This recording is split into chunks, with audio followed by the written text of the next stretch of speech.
Welcome back to the channel. My name is Steven. I'm a pharmacist and I own 52 units of real estate. So I had a great question in the comments asking, currently live with my parents for the past few years. I've been saving up about a 10% down payment for real estate, but I'm hesitant in becoming house poor after purchasing real estate.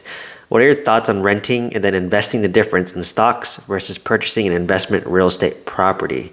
So I love this question because I went through the same thing. I was living at home from 23 to 27, which is very common in Asian American households. And while I was living at home, I was making probably about 120 to 160K at that time, and I had $250,000 of student debt. So because I stayed at home, it allowed me to take the money I would have paid for rent and allocate that towards paying down my student loans faster. So I do know that I was fortunate enough and privileged enough to be able to live at home, and that my family would allow me to do that as I was laying my foundation and getting my career started and trying to wipe out this massive student debt, which is a lot of money, right? Like $250,000 of student debt is nothing to sneeze at. And after that, I did save up 10% to put down a house, which I house hacked. And I remember I bought my first house for $800,000. I put down 10%, which is $80,000. I lived in the master bedroom, and I rented the 3 other bedrooms for $1,000 each, and that was enough to cover the mortgage. So I just had to cover the property tax, the insurance, the utilities, the HOA, which subsidized my living expense. So and when I did buy that house, I remember I had $2,000 in my bank account, and I felt very poor because I was used to having, a lot more money in that bank account. But, it's a temporary thing you're going to go through. I mean, if you look at it big picture, most people are living paycheck to paycheck. Most people don't even have a savings or emergency fund. So even if you were to wipe out your savings to buy real estate, obviously you can't have zero, but have savings, and maybe your family, if you're fortunate enough, could be a buffer. And I always knew that too. Like worst case, if I had a tough month of real estate, or I lost my job after I bought the property, I could lean on my parents to cover a month or two for me as I'm trying to rent out my rooms to subsidize the rest of the cost. So for me, I always maxed out my 401k. So I always invested in stocks, but I also say it for real estate. So I don't really have a great answer. My answer is, find a way to do both, right? Like there has to be a way to do both. And I did both. And, and I only can do both because I had a high income W-2. And, I worked hard to get that high income W-2, but I maxed out my 401k every year. I saved up money, and then after I bought my first property, I would save up again for the next property, but I always still maxed out my 401k. Which is investing in index funds. So, for me, there's always a way to do both, but it's just a matter of percentages. So if you look at my net worth today, I'm about $6.2 million, and 80% of that is roughly real estate, and then 20% of that is stocks. So I was able to accelerate my net worth growth because I bought real estate, and I became asset rich, cash poor is what they call it. And why I was able to scale so much money, and I'll make a video talking about my return on my investment, like how much money I put into real estate and how much money I made from real estate throughout my whole investing career, just to show you the numbers, right? But thanks to real estate, it's leveraged. So if I put down $80,000 to buy a piece of property, and it appreciates by $80,000 on a year on average for the next 5 years, like every year I had 100% return on my money. So imagine I put $8,000 down and I made about $600,000 of equity on this property. So that's a huge, 670% return on my money. So that's what's really powerful about real estate. So you put in $8,000, but I made $600,000 of equity.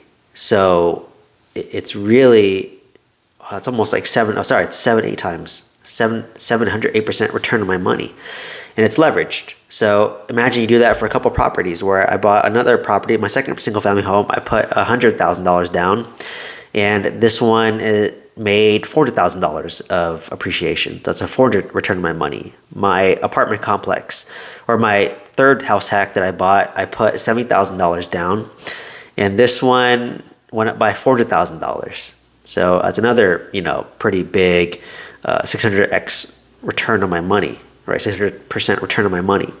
My apartments, I put, what did I put? About $400,000 all in if you factor in renovations, but I was able to force about $800,000 of appreciation. So that's a 200% return on my money within like 2 years. So with real estate, you can leverage to scale up your net worth faster. But like I said, it's more equity rich, you're asset rich, cash poor. Like, yes, my real estate cash flows well now, but for the first, I owned real estate since 2017, from 2017 only till this year, into 2024 is when I started to actually get cash from real estate. But it's really shadow cash flow because that money is being saved for a major expense later down the road, or it's being saved for my next property. So I'm not really living off it either. So I still feel asset rich, cash poor. I don't really cash in my equity until I sell some real estate, which I'm considering, right? I'm considering selling some real estate so I can pay off my primary residence. But thanks to real estate, I was able to leverage up. But you do feel very cash poor, asset rich. So that's why I still independent on a W-2 job, because I built up a lot of assets. And I'm more asset rich and I'm cash poor. Yes, the real estate portfolio pumps out 10K a month on average, but I know that it's being saved for a major expense, or is being saved to buy the next property, because I want my real estate to self-sustain itself. So really, if you kind of compare, so real estate, the benefits are leverage. So you could put 10% down, $8,000 down, and it can go up by $8,000, and you just had 100% return on your money. So leverage is number one, and the bank puts in most of the money. Number two about real estate is if you rent it out, the tenants pay you rent every month. And hopefully that rent puts a little money in your pocket, $100, $200, $300, or it's being saved for later. And when you make your mortgage payments, some of it's principal, some of it's interest. In the beginning, it's mostly interest, a little bit of principal, but over time, it becomes more principal, less interest. So that is going down to your net worth. So let's just say in a $3,000 loan, I get, let's just say, for ease of this example, I get $3,000 in rent. Well, $1,000 goes to principal, $2,000 goes to interest. So every month, my net worth is going up by $1,000, and maybe I'll make an additional $200 in cash flow on top of that. So that's another advantage, is principal pay down, and it's basically kind of tax-free money in a sense. And then the next one is appreciation. Right, so obviously real estate should appreciate over time. Right, if you buy in good areas that don't have declining populations, that have good population growth, good job potential. So even though the Bay Area is expensive, or LA is expensive, there's always jobs here. People are always migrating to California, despite what you hear about people leaving California. So there's always a positive influx overall net. So obviously appreciation is a great way to make money. Another way is depreciation. So this is more applicable if you qualify as a real estate professional status, where you could use your passive losses against your active income. So I haven't been able to take advantage of depreciation and the tax savings yet because I don't qualify as a real estate professional. But once I'm married and my future wife is part-time, I will qualify as a real estate professional status. And depreciation is actually a very nice advantage, because let's just say I'm taxed at 50%, right? And I have $100,000 that I got, $100,000 W-2 income. And let's say I have $100,000 in passive losses from real estate. Because I'm a real estate professional status, that $100,000 income is wiped out by my $100,000 in passive losses. So to make that happen, you may have to buy a $300,000 property, do a cost seg analysis, which typically is 30% of the purchase price. So you can write off $100,000 year one. So I have $100,000 in W-2 income. I have $100,000 in passive losses from a cost seg study from real estate. So effectively, that wipes out my W-2 income, and I pay zero taxes that year. So that's how people pay zero tax, is they're using accelerated depreciation, cost segregation of real estate to wipe out their active W-2 income from your W-2, from your business, assuming you qualify as a real estate professional status. So if I'm taxed at 50%, instead of paying Uncle Sam $50,000 in taxes, I'm actually going to get a refund of $50,000 in taxes. So I don't pay any taxes on $100,000. And if you think about if you get a $50,000 tax return, that's about $4,000 a month net. To get $4,000 a month net from real estate, that's a lot harder. So this is the power of depreciation, which I haven't even tapped into yet. So, and then obviously the last one is rents should go up over time, right? So you have many ways to make real cash flow or money from real estate. To summarize, you can leverage the real estate, which you can't do with stocks. It appreciates over time. You can use depreciation to write off for tax write-offs against your active income, assuming your real estate professional status. You get some cash flow because over time, the rents will go up, but your mortgage payment stays the same. So, maybe cash flow $1,100 a month. The next 2 years, you raise it to $200, so you get $200 in cash flow, then $300, then $400, and it goes on and on.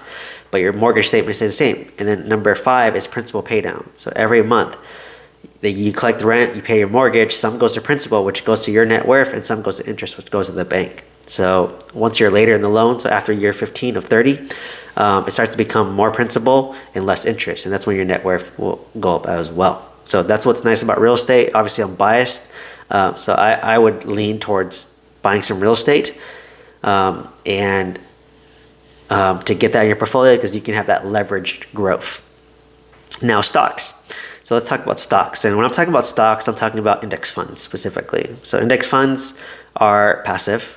You don't have to do anything. I just set it and forget it. I buy Vanguard index funds every single month in my 401k.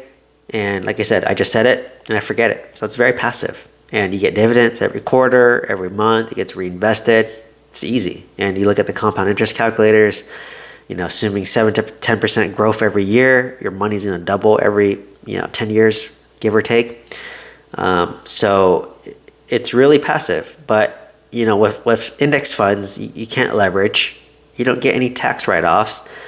If you have your index funds in a brokerage account, that's after-tax brokerage account, then you're just going to pay taxes on whatever dividends you get. If you have it in a 401k, if it's a Roth, well, you pay tax on it up front, then you don't pay taxes later. If it's a traditional 401k, then you defer taxes, but you'll pay it later when you have to basically withdraw the money out. And so that's just the downside. But index funds are super passive. So to me, there's no right or wrong answer. Obviously, I built my wealth through real estate, so I'm biased. I think it's the fastest way to build wealth. Probably the fastest way to build wealth is business, if you can deal with the instability and the cyclical nature of business. Number 2, fastest way to build wealth is probably through real estate. And number 3 is W-2 job. So I use my W-2 job to then buy real estate. And then I have my W-2 job, plus I have real estate, but now I'm trying to build a business. So I'm doing all the above, right? And I am starting to max out my 401k, invest in index funds, invest in whole life insurance, which I invest in index funds. So really, if you want to grow your wealth rapidly and leverage, and you're okay with dealing with the stress of real estate, then real estate's the faster way to build wealth. If you just want something very simple and passive and don't think about it, then do index funds. My solution is, why not do both, right? 80% of my net worth, about 5 million or 5.2 is in real estate, and I have 1 million in index funds. So there's a way to do both. It's just keeping that percentage and keeping that balance over time, right? And with real estate, I can always sell my real estate when I'm sick of it and then dump it into index funds because I built up so much equity. So, for me, I would say if you have a good job, if you don't mind being, asset rich, cash poor, then I would say buy the real estate. So hopefully this answers your question. Let me know what questions you have in the comments. If you want to learn how to buy multifamily real estate or some guidance, check out the mentorship program down below. Otherwise, please like, comment, subscribe. Hope to see you next one. Thank you so much.